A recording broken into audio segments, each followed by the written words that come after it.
Hola a todos. Antes que nada, el deseo sincero de que todos os encontréis bien.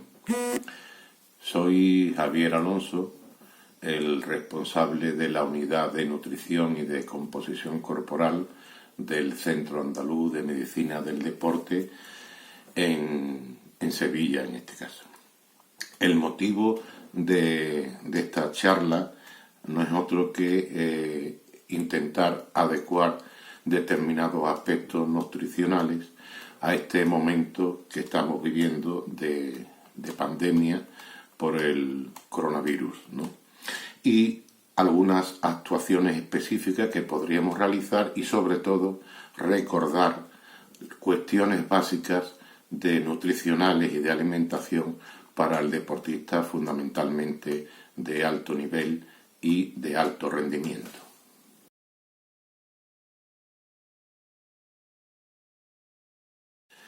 Por todos es conocido la transmisión a través de las redes sociales de una multitud de bulos y noticias falsas que también afectan al ámbito nutricional o de la alimentación. Y con relación a este tema, el primer mensaje que quiero poner claro es que no hay ninguna evidencia científica de que ningún nutriente, ningún nutracéutico, ninguna planta, ningún producto de fitoterapia haya demostrado un menor riesgo de padecer la infección por coronavirus o algún efecto positivo sobre su tratamiento. Dicho esto, y dejándolo bien claro, es verdad que determinados nutrientes son fundamentales para un buen funcionamiento del sistema inmune.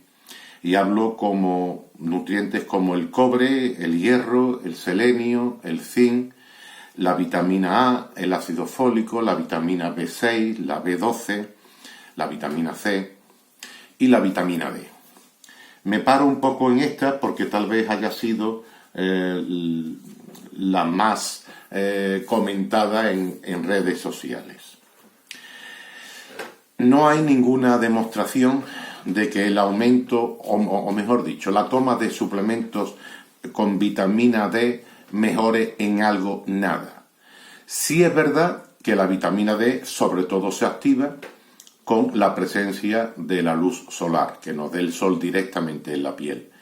Y en esta época de confinamiento, pues lógicamente puede que esta incidencia sea claramente menor. Pero vuelvo a insistir, en mi opinión personal al menos, no hacen falta suplementos específicos de vitamina D, sino llevar una alimentación adecuada y en todo caso incrementar un poco la ingesta de alimentos ricos en vitamina D, es decir, de pescados azules, hígado de ternera, queso, leches enriquecidas, etcétera, para cubrir todas las necesidades con relación a este nutriente. Otro apartado importante es el tema de los probióticos y los prebióticos, es decir, la utilización de leches fermentadas, yogures o de prebióticos como tal. Sí se ha demostrado en algunos estudios con enfermos o pacientes por COVID-19 la presencia de una disbiosis microbiana que puede ser que la suplementación de estos prebióticos con varias cepas puedan evitar infecciones secundarias por translocación bacteriana, pero hasta ahí llegamos. Otro hecho importante que me gustaría destacar es que los alimentos en ningún caso son fuente o vía de contagio. Sí puede incidir la manipulación de los mismos, es decir, ir a la compra del supermercado, el mercado, la tiendecilla habitual a la que vayamos y evidentemente pueden estar contaminados los envases, los envoltorios, etc. En estos casos lo único que tendríamos que realizar son las medidas higiénicas que por todos conocidas que pregonan las autoridades sanitarias, es decir, la limpieza frecuente de manos con agua y jabón, a lo mejor dar con un producto de hidroalcohólico a los envoltorios y a los envases, etcétera, etcétera, etcétera. Es decir, la utilización de medidas higiénicas durante la manipulación de los alimentos.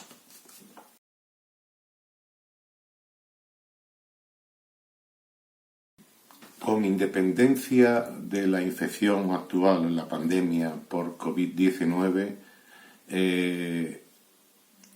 quisiera exponer ahora qué características básicas debería tener la alimentación actual y, lógicamente, especialmente en los deportistas de alto nivel o en los deportistas en general. Lo primero que hay que dejar claro es que no existe ningún superalimento.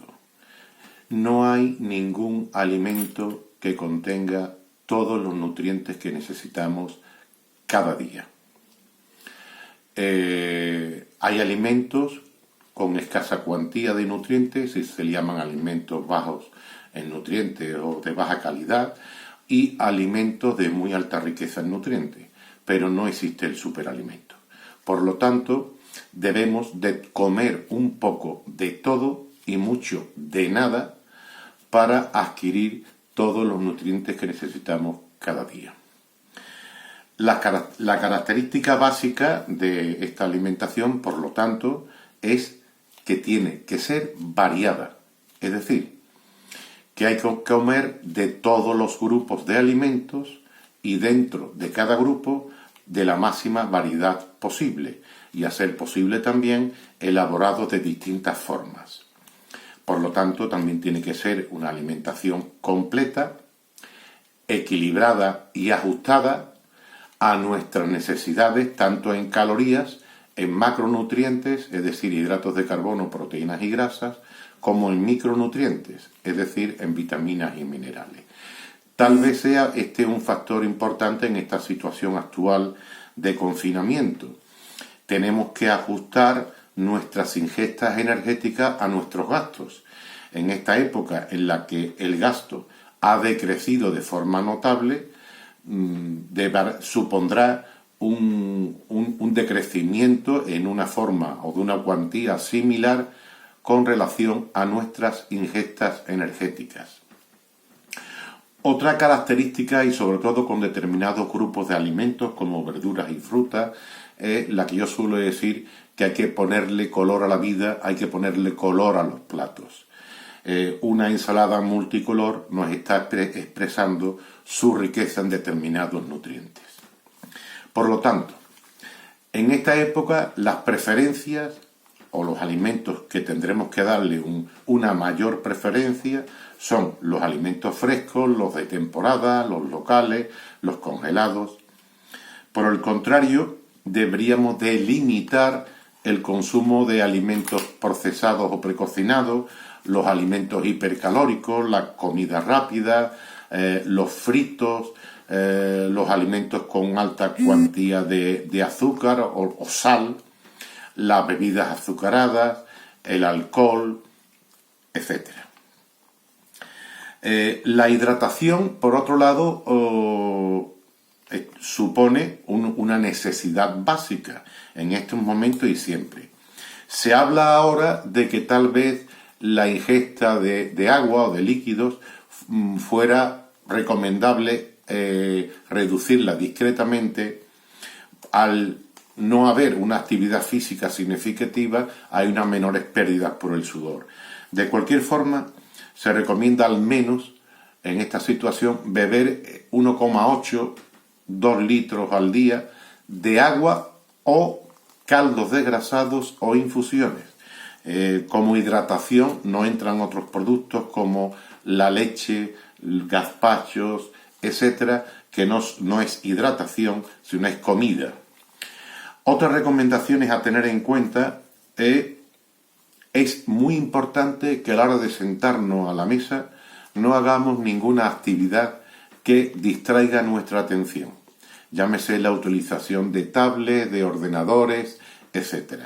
Porque eso nos hace habitualmente perder la concentración en lo que estamos haciendo y comer más de lo que necesitamos. Otro hecho significativo es que deberíamos de masticar bien los alimentos, porque en la medida de que el bolo alimenticio esté mejor masticado, más fácil y mejor va a ser la absorción de todos los nutrientes que lleva. Otro hecho es el de establecer horarios fijos en nuestras comidas y en nuestro día a día habitual. La separación entre comidas tiene que ser adecuada. Se habla que entre comidas principales, es decir, entre desayunos, almuerzos y cenas, debería de haber un margen de tiempo entre 4 y 5 horas, y si hiciéramos comidas secundarias, es decir, media mañana, merienda, entre 2 y 3 horas. Bien, con relación a la separación entre las comidas y la práctica de deporte o la práctica de actividad física, es importante que la comida anterior que hagamos antes de realizar una actividad física más o menos importante, debería de haber como mínimo 1 hora y cuarto, 1 hora y 20, hora y media de separación con el inicio de dicha actividad física. Y esa comida debería estar, con relación a los hidratos de carbono, compuesta de hidratos de carbono de índice glucémico medio. Es decir, fundamentalmente alimentos integrales y cocidos al dente, o si no son integrales, a falta de un punto de cocción significativo. Por el contrario, la comida que hagamos con posterioridad a la práctica deportiva, dichos hidratos de carbono deberían de ser de índice glucémico alto, es decir, no integrales y más bien algo pasado de cocción.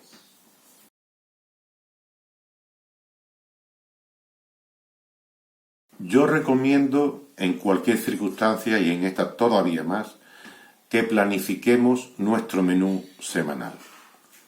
Para ello, lo primero que tenemos que saber es con qué frecuencia deberemos de tomar los determinados grupos de alimentos.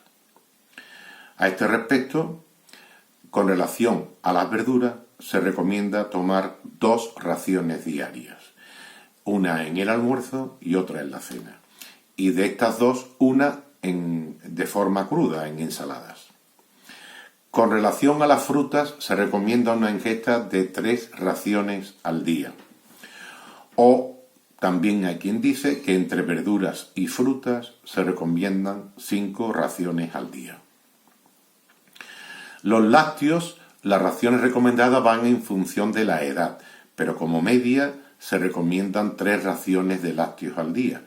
En estos momentos, con una menor actividad física, se recomiendan aquellos que tengan un menor nivel graso.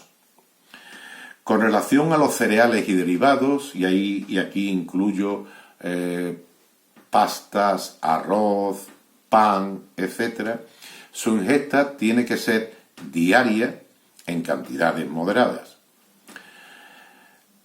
Con relación a carnes y pescados, se recomiendan, y huevos, es decir, los alimentos de naturaleza proteica, de 3 a 4 raciones a la semana. Yo particularmente recomiendo que las ingestas de pescados sean algo mayor que la de carnes, y de estas ingestas de pescado, la mitad al menos de estas raciones semanales sean de pescados azules. Con relación a las legumbres, se recomiendan al menos 2 raciones semanales. Y con relación a frutos secos, que es uno de los alimentos de mayor riqueza nutricional, también en calorías, se recomiendan entre 3 y 7 raciones a la semana. Lo importante es, como yo suelo decir, esto es como el veneno, depende de la dosis, depende de la cantidad. Una ración de frutos secos, el equivalente son entre 20 y 30 gramos. En medidas caseras, pues lo que cabe en el puño de una mano. Una vez establecido los grupos de frecuencia de consumo de alimentos, me gustaría destacar las características que debe de tener cada comida. Y vamos a desglosar las características que debe de tener desayuno, el almuerzo y la cena como comidas principales y las comidas secundarias, es decir, en media mañana o merienda, que tendrán otras características. Con relación al desayuno, para que un desayuno sea nutricionalmente correcto, necesita que haya en cada uno de ellos un alimento del grupo de cereales y derivados, un alimento del grupo de los lácteos y un alimento del grupo de la fruta. Los cereales y derivados pueden ser pan o cereales del desayuno o galletas. Yo particularmente recomiendo, a ser posible, que sean integrales. Lácteos, pues yo recomiendo leches desnatadas o semidesnatadas, yogures también desnatados, queso fresco, etc. Y con relación a la fruta, pueden ser una fruta entera, una pieza, una manzana, una naranja, pueden ser troceadas, es decir, media manzana, media pera, un poco de plátano, o pueden ser en zumos naturales, nunca embotellados. A partir de ahí se pueden establecer otros alimentos, pero que ya no tienen la naturaleza de, entre comillas, obligatorio. Claro, si tomamos pan, le podemos poner aceite o le podemos poner jamón, etc. Bien, los almuerzos y las cenas van a tener o deberían de tener una característica común y el único hecho diferenciador sería cuantitativo, es decir, las cantidades, las ingestas calóricas que hagamos en la cena tendrán que ser de menor cuantía de la que hagamos en el almuerzo. Entonces, tanto unos como otros deberían contener verdura, con lo cual cumplimos las 2 raciones diarias. Debería de contener algo de cereales o derivados, es decir, pasta, arroz, patatas, algún día legumbre. Debe de contener algún alimento de naturaleza proteica, carne, pescado o huevo. Y podría o debe contener también, si no hemos complementado con la fruta recomendada a lo largo del día, fruta. Vuelvo a insistir, la cena siempre con una menor ingesta energética. Si pudiéramos realizar comidas entre horas, es decir, lo que es media mañana o merienda, el alimento básico creo que debe de ser la fruta. Puede haber algún lácteo y, excepcionalmente, en función de la actividad física que hagamos, algún cereal en forma de pequeños bocadillos sándwich, barritas de cereales, galletas, etcétera, etcétera, etcétera. Bien, una vez que hemos establecido qué tenemos que comer y con qué frecuencia, es importante hacer una lista coherente de compra, para lo cual debemos de dar prioridad a los productos perecederos, a los productos frescos, dentro de ello comprar lo justo, a los cereales y derivados fundamentalmente de naturaleza integral, a los congelados, podríamos comprar conservas, envasados o embotellados, productos refrigerados que no necesitan o que no se pueden congelar, y hablo de ensaladas, verduras, frutas, leches, huevos, etc. Sí deberíamos de evitar la compra de productos como varitas de pescado, empanados, croquetas, flamenquines, etc. Y sobre todo, comprar solo lo necesario. Así realizaremos una compra coherente a la lista de nuestros alimentos. Finalmente, el cómo tenemos que ir a comprar. Evidentemente, recomiendo siempre los horarios de menos aglomeración de personas. El pago con tarjeta siempre. Y las medidas higiénicas de seguridad por todos conocidas, es decir, mantener la distancia de seguridad, la utilización de mascarilla, de guantes, lavado con soluciones hidroalcohólicas, etcétera, etcétera, etcétera. Bueno, este ha sido mi pequeña charla o disertación de nutrición para recordar aspectos fundamentales de la misma, y ya me despido con el deseo de que haya sido útil para ustedes y sobre todo para el deportista andaluz y el deportista de alto nivel, de alto rendimiento. Así que salud y esperanza para todos.